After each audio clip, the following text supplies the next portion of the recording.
Nous allons tout joyeux au pays de la vie, au pays du bonheur, au royaume d'amour. Vous qui marchez encore sans Dieu dans la folie, oh dites, voulez-vous y venir dès ce jour? Voulez-vous y venir dès ce jour? Oh voulez-vous venir à ce Dieu plein d'amour? Mais quand le Fils de l'homme viendra, trouvera-t-il la foi sur la terre? Nous trouvons ces paroles dans le livre de Luc au chapitre 18, le verset 8. Bonjour, bonjour mes amis, comment allez-vous en ce premier jour de la semaine? J'espère que vous allez bien et que vous êtes prêts à découvrir de nouvelles méditations au cours de cette semaine. Pourquoi pleurons-nous en silence pour une douleur que personne ne voit? Pourquoi courons-nous? Pourquoi fuyons-nous? Pourquoi nous cachons-nous? Dans les heures les plus obscures de notre vie, quand la douleur nous enlève toute envie de vivre, quand nous cherchons des réponses dans notre cœur et n'en trouvons aucune, pourquoi alors ne tournons-nous pas les yeux vers notre Créateur? Amen, gloire à Dieu. Lorsque le Seigneur Jésus-Christ contempla le panorama spirituel de notre temps, il se demanda, quand viendra le Fils de l'homme, trouvera-t-il la foi sur la terre? Prions le Seigneur. Tendre Père des cieux, nous te disons merci pour ton amour, pour ta miséricorde envers nous, pour le sacrifice de Jésus-Christ, notre Seigneur et Sauveur. Nous voilà à tes pieds en ce matin.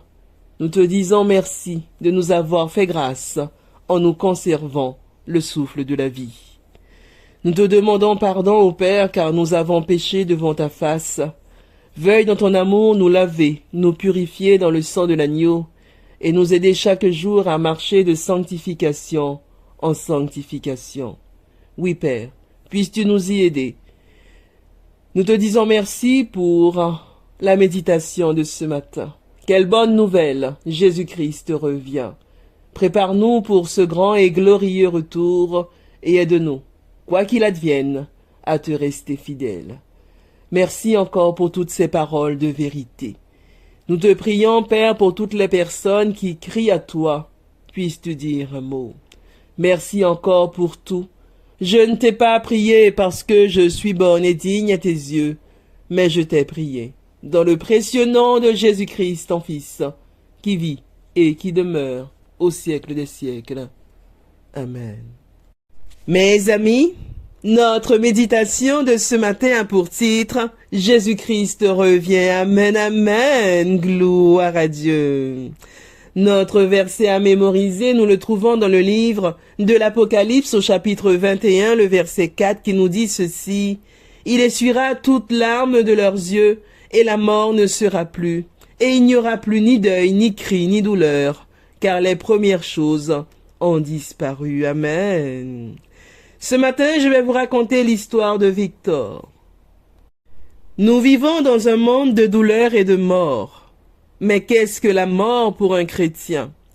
Le poète José Emilio dit « La mort est implacable avec tous. Elle vient vers tous, elle arrive. » Nous avons tous dû, à un moment, dire au revoir à un être cher.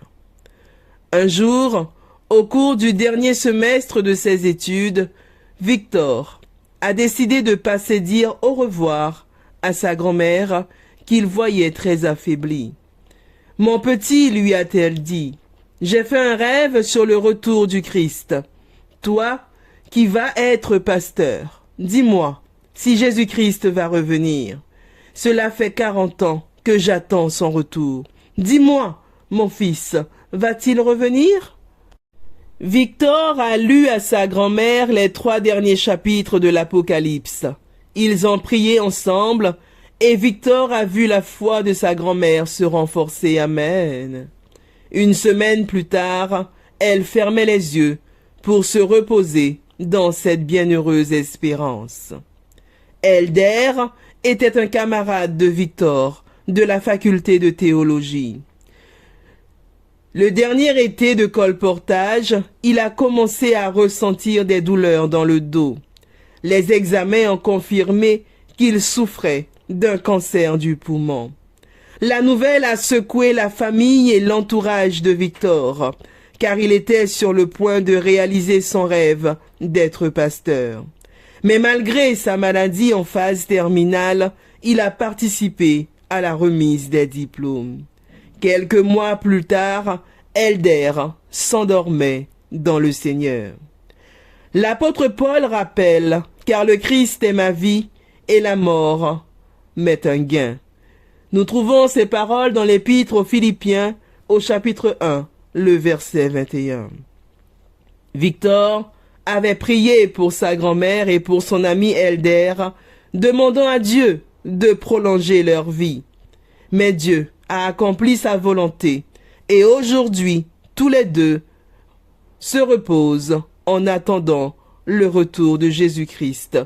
Et c'est un gain. Amen, amen. Gloire à Dieu. L'espérance ne s'arrête pas dans la tombe pour les chrétiens. Oh non. De même que la tombe ne put retenir le Fils de Dieu, elle ne retiendra pas non plus nos êtres chers qui sont morts dans la foi. Amen. Gloire à Dieu. Car l'heure vient où tous ceux qui sont morts dans les sépulcres entendront sa voix et en sortiront. Amen. Nous trouvons ces paroles dans le livre de Jean au chapitre 5, le verset 28. Oui, mes amis, répondons à cette question. Mais qu'est-ce que la mort pour un chrétien? La mort est un doux sommeil qui prendra fin au retour de Jésus-Christ. Amen. Gloire à Dieu. Notre méditation de ce matin avait pour titre « Jésus-Christ revient ». Amen, amen. Gloire à Dieu. Notre verset à mémoriser, nous le trouvons dans le livre de l'Apocalypse au chapitre 21, le verset 4 qui nous dit ceci « Il essuiera toute larme de leurs yeux et la mort ne sera plus. Et il n'y aura plus ni deuil, ni cri, ni douleur, car les premières choses ont disparu. » Oui, mes amis, nous ne devons pas craindre la mort parce que c'est certain, Jésus-Christ reviendra et essuiera toute larme de leurs yeux, et la mort ne sera plus, et il n'y aura plus ni deuil, ni cri, ni douleur, car les premières choses ont disparu. Amen. Gloire à Dieu. Oui, mes amis, Jésus-Christ revient. Soyons-en sûrs, il revient. Amen. C'est sur ces paroles que je vous souhaite une excellente journée dans le Seigneur. Que Dieu vous bénisse. Et je vous dis à mercredi, Dieu voulant, pour notre histoire biblique de la semaine.